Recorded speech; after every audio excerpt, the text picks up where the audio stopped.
I'm Louis, and I head up the AI innovation team here within Waltech. Today, I get to show you the contract analysis tool. And basically what it does is it can scan through a whole heap of contracts, look for specific clauses or conditions that you're looking for, and try and render that in a meaningful way. In this use case, specifically with a fluctuation price of petrol, we're going to an organization that's, for example, wants to try and ascertain what their exposure would be to their current contracts or contractual commitments when they've got a supply chain and the price of fuel is impacting their profitability. So what we did is we've added a tool that will then specifically look at that, and I'm going to share my screen here to actually show you how it would work. All right, so over here, you would basically drop in your contracts. I've just added about 10 or so contracts. And what this will do is I'll quickly ingest all those contracts, all right? And it's specifically looking for information.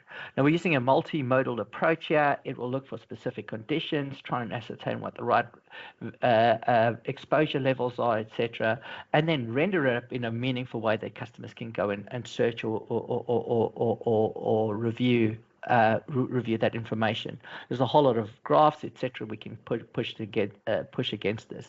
But more so, if we specifically want to go and say, geez, out of all these contracts, where are we exposed? Where don't we have the ability to negotiate further pricing?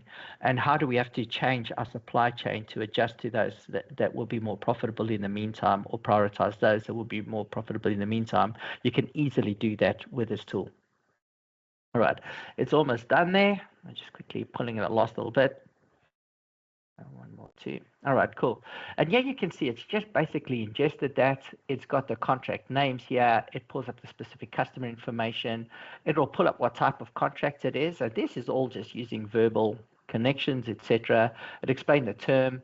And yeah, you can see, is there a price variation, or does it allow for a price variation in these contracts? And here you can see that's basically pulling up all the specific information. It also determines what your risk profile is, or your confidence levels. Now, this was just ones that we already previously designed against that. But if you have specific conditions, we can use natural language to tweak a lot of this information, add to it or take away from it, as I said, and represent in a specific way. Let's say, for example, you're interested and you want to see there's a little bit of a quick catch here. You can jump into that contract and get some more information as you need it.